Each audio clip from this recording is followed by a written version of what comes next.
Sir నమస్తే sir. Sir Andhra Pradesh నుంచి జగన్మోహన్ రెడ్డి గారు ఢిల్లీకి వెళ్ళి ఇక్కడ ధర్నా చేపట్టారు. ఆంధ్రప్రదేశ్ రాష్ట్రాల అంటే వాళ్ళ పార్టీ తరపున జరుగుతున్న అఘాయిత్యాల కోసం ఢిల్లీ వెళ్ళి ధర్నా చేస్తున్నారు. సో ధర్నాలో కార్యక్రమంలో భాగంగా అక్కడ ఉన్న అఖిలేష్ యాదవ్తో కూర్చొని ధర్నాలో పాల్గొన్నారు. అంటే కాంగ్రెస్తో ఏమన్నా సన్నద్ధాలు జరుపుతున్నారా, లేకపోతే ఆ కాంగ్రెస్లో అంతర్గతంగా వాళ్ళతో మాట్లాడి విలీనం చేద్దాం అనుకుంటున్నారా? ఒకవేళ అట్లా విలీనం చేయాల్సి వస్తే ఆంధ్రప్రదేశ్లో షర్మిల పరిస్థితి ఏంటి? What next? షర్మిల పరిస్థితి ఏమిటన్నది తర్వాత చెప్తాను. ఇక్కడ ధర్నా చేయడం అన్నది చాలా తెలివి తక్కువతనం, అమాయకత్వం, రాజకీయ చతురత లేనివాడు చేసే పని. ధర్నా ఎవరి మీద చేస్తాడు అంటే కూటమి మీద చేస్తాడు. కూటమిలో ఎవరున్నారు? తెలుగుదేశం, జనసేన, బీజేపీ ఉంది, అంతే కదా.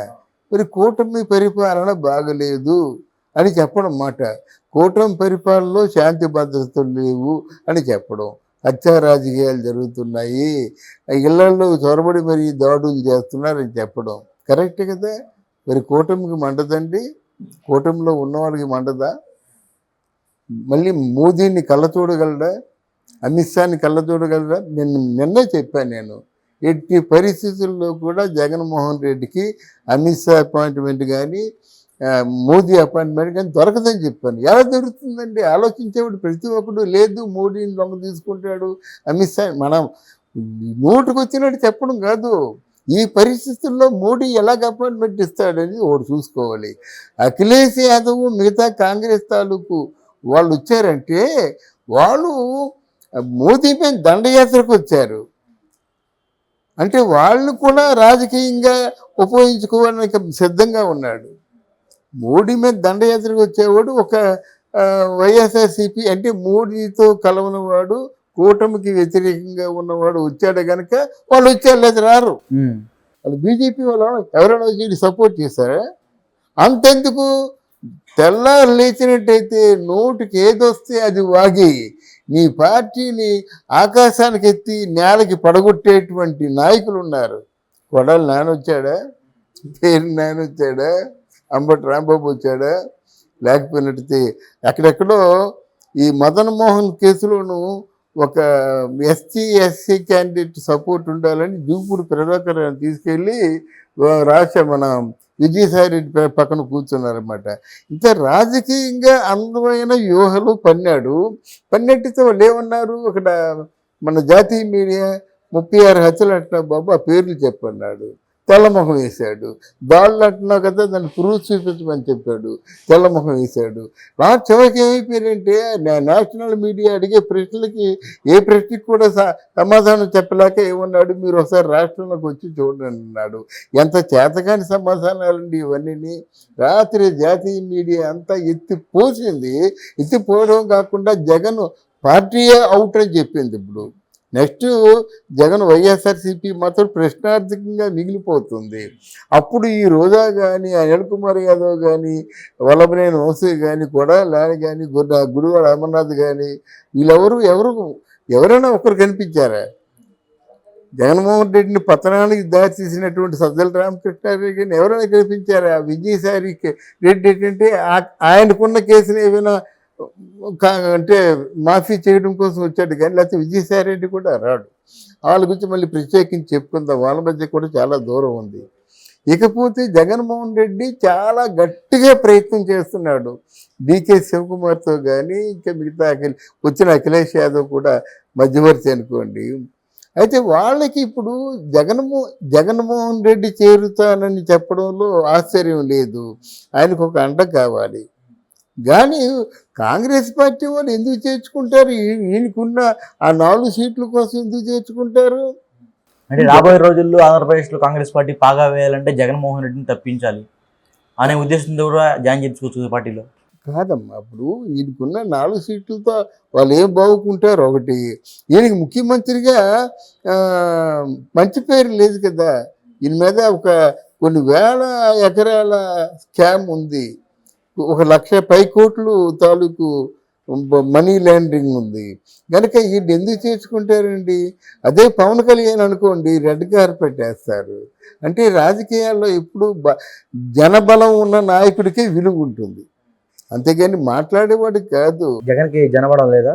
జగన్కి అంత జనబలం లేదని. జనబలం ఉంటే 86% ఓట్లు ఎందుకు వేస్తారు, ఎందుకు తిరస్కరిస్తారు? అంటే మిగతా 14% కదా దానికి జనబలం ఉన్నది.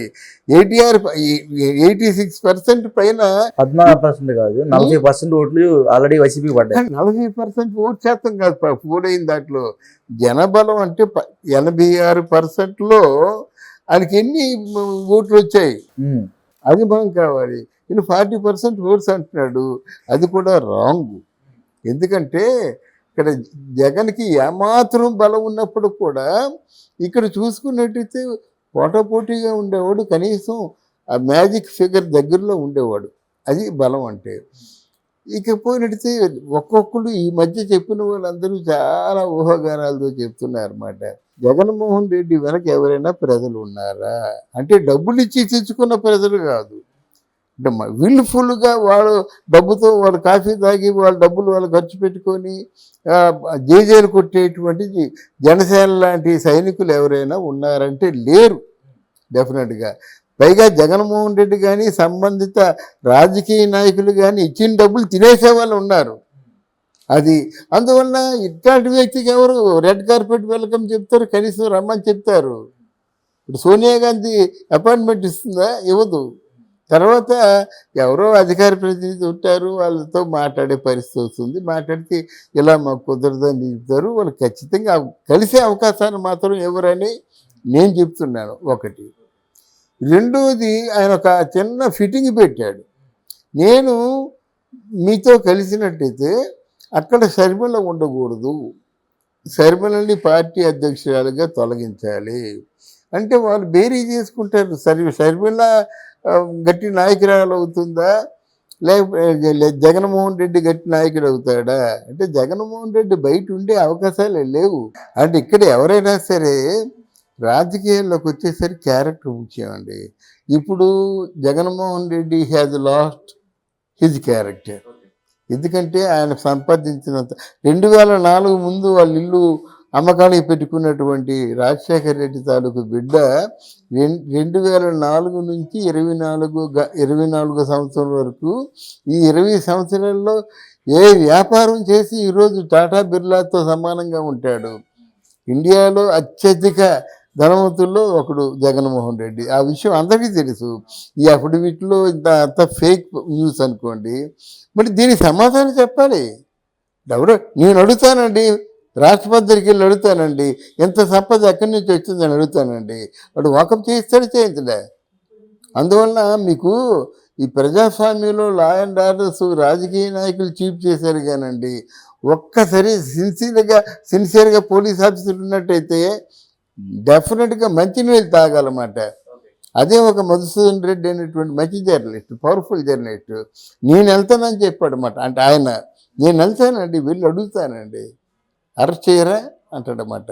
అంటే చైతన్యం అంతగా వచ్చింది ప్రజల్లో. కనుక జగన్మోహన్ రెడ్డి పరిపాలన కాదు కదా, పార్టీ కూడా ఉండదు, తొందరలో జైలుకి వెళ్తాడు. ఆయనకి సబ్స్టిట్యూట్గా భారతీయ ఒప్పుకోదు. మళ్ళీ ఇక షర్మిలే ఉండాలి.